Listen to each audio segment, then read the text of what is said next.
Olá, começa agora mais um episódio do Macro Review, o podcast de economia do C6 Bank. Hoje a gente vai analisar o que muda com o acordo entre os Estados Unidos e a China para reduzir as tarifas comerciais. As duas maiores economias do mundo se entenderam, pelo menos por hora. Com isso, a guerra comercial que vinha se desenrolando nos últimos meses perdeu um pouco a temperatura. Mas a trégua não é prova de que o assunto está resolvido.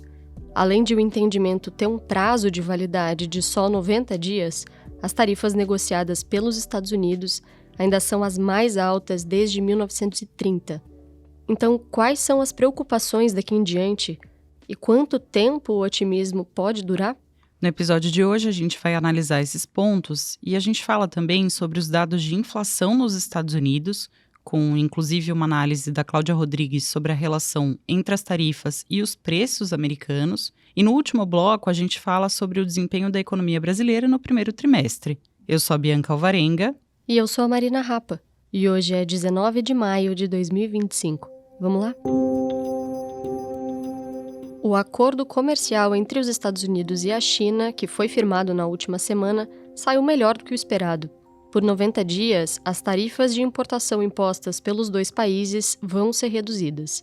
Eu vou fazer aqui um resumo do que foi resolvido no acordo. Primeiro, a alíquota para compra de produtos chineses vai passar de 145% para 30%. E a conta fica assim: desse valor de 30%, 10% representam a tarifa recíproca mínima de importação, e os outros 20% estão relacionados àquela sanção imposta pela Casa Branca para a China no começo do ano. Na época, a justificativa para essa sanção foi de que a China não tem combatido a produção de opioides que chegam de forma ilegal no mercado americano. Bom, a segunda coisa que ficou definida é que o acordo não contempla a cobrança para importação de carros, aço e eletrônicos da China. Para esses produtos, a cobrança ainda varia entre 20% e 25%. E, por fim, a tarifa que foi imposta pelos chineses em retaliação às medidas dos Estados Unidos, essa tarifa foi reduzida de 125% para 10%. Quando as conversas entre os dois países começaram, o que se esperava era que o entendimento final acabasse em uma redução bem mais leve do que a que se concretizou no final das contas. Basta a gente lembrar que o presidente Donald Trump falava, durante a campanha, em uma taxação de 60% para os produtos chineses. É claro que, embora exista um aspecto geral positivo no acordo entre as duas potências, não dá para dizer que a questão está resolvida, né? Primeiro, pelo prazo de validade do acordo. A trégua vale por 90 dias e ainda não está claro o que pode acontecer depois disso. O próprio secretário do Tesouro americano, o Scott Bessent, ele disse que não descarta a retomada da cobrança de uma tarifa recíproca de 34% para os chineses, em vez dos 10% negociados na última semana. Seja como for, um entendimento comercial definitivo que contemple todos os pontos defendidos pelos Estados Unidos e pela China, esse entendimento pode levar mais do que 90 dias para ser firmado. Vale dizer também que a alíquota de 30% que os americanos negociaram para os produtos da China ainda representa uma tarifa pesada. Só por aí é possível concluir que, apesar de qualquer trégua, a política comercial dos Estados Unidos mudou para valer. Os termos negociados com a China e o acordo que foi negociado com o Reino Unido na semana retrasada, tudo isso mostra que o governo americano parece firme no propósito de uma alíquota de importação de, no mínimo, 10%. Se os próximos entendimentos seguirem nessa linha, a tarifa média de importação nos Estados Unidos vai continuar sendo a maior desde a década de 1930. Fora tudo isso, o impacto das tarifas para o crescimento dos Estados Unidos, da China e do mundo ainda é uma preocupação. Sim, é fato que as tréguas e a redução das alíquotas tendem a amenizar a desaceleração da economia. Porém, ainda é esperado um esfriamento do PIB mundo afora. Nos Estados Unidos, a economia está paulatinamente perdendo temperatura, mas a chance de uma recessão ficou menor. Mesmo quando as barreiras tarifárias ainda estavam mais elevadas, a gente acreditava que a economia do país não chegaria a ficar no vermelho. Agora, quem também tende a ganhar um viés positivo é o avanço da China.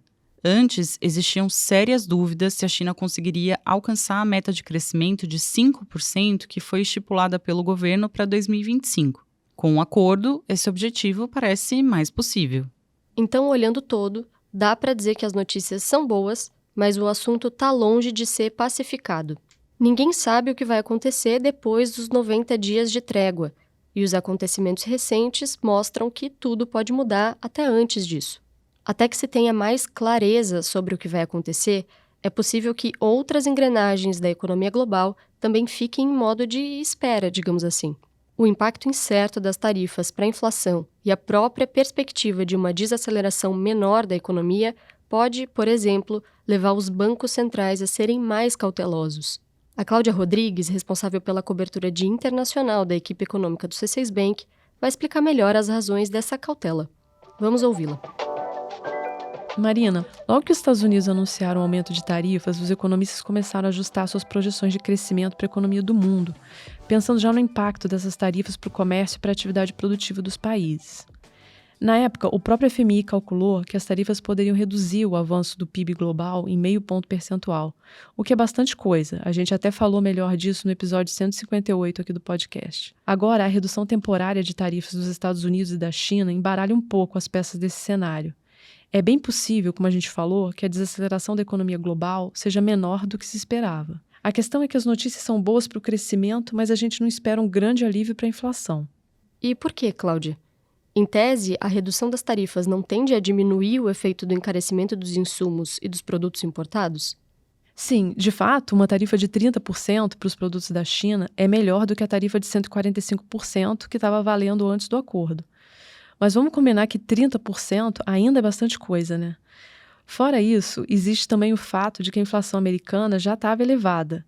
Não é como se os preços já estivessem dentro da meta antes do aumento de tarifas. O custo dos serviços continua subindo nos Estados Unidos, porque o desemprego segue baixo e os salários aumentando por lá. Agora, a elevação das tarifas tende a encarecer mais a outra parte da inflação, a inflação de bens, uma categoria que é diretamente afetada pelos preços dos itens importados. Olhando esses dois aspectos, de preços de serviços ainda pressionados e de inflação de bens subindo nos próximos meses, é possível que o Banco Central americano seja mais cauteloso no processo de redução dos juros, justamente porque existe o risco de um descontrole inflacionário. Na última reunião de política monetária, o Fed tinha dito que enxergava um risco maior do desemprego subir por causa das tarifas e da desaceleração da economia. Se isso acontecesse, poderia haver um espaço para os juros caírem, porque a pressão sobre a inflação de serviços seria menor. Com a redução das tarifas, nem a economia americana deve desacelerar muito e nem o desemprego deve subir tanto. E dessa forma, o Fed pode manter os juros altos para levar a inflação para a meta. É esse o cenário que a gente enxerga. O acordo entre China e Estados Unidos aumenta as chances de os juros americanos ficarem parados neste ano. E claro, se o Banco Central americano, que como a gente costuma dizer é o maestro dos outros bancos centrais, se o Fed fica parado e não corta os juros, outras autoridades monetárias também tendem a movimentar menos suas taxas. Em resumo, Marina, a gente acredita que 2025 vai ser um ano de juros ainda elevados. Agora a gente vai desdobrar um dos pontos da análise da Cláudia Rodrigues, que é o da inflação dos Estados Unidos. Por lá, os preços tiveram uma leve alta em abril, um mês que foi, lembrando aqui, marcado pela imposição de tarifas comerciais por parte do governo americano. O índice de preços ao consumidor, o CPI, esse índice acelerou 0,2% no mês, enquanto o núcleo do indicador, que exclui itens mais voláteis, esse núcleo permaneceu em 2,8% no acumulado em 12 meses. Ou seja, a inflação se mantém acima da meta de 2% do Federal Reserve, o Fed, o Banco Central Americano. Mesmo que os dados tenham mostrado uma moderação do índice, isso não significa que as tarifas vão ter um impacto limitado. Isso porque pode levar algum tempo até que o preço dos produtos reflita de fato a nova realidade das tarifas. Vai depender desde a quantidade de estoque dos fabricantes até a capacidade das empresas de repassar esses custos maiores para o consumidor final. De toda forma, a composição do CPI já começou a mostrar algumas pistas desse aumento tarifário. A categoria de bens industriais subiu no mês, com destaque para eletrodomésticos e computadores, que são justamente itens que tendem a ser mais expostos a componentes importados.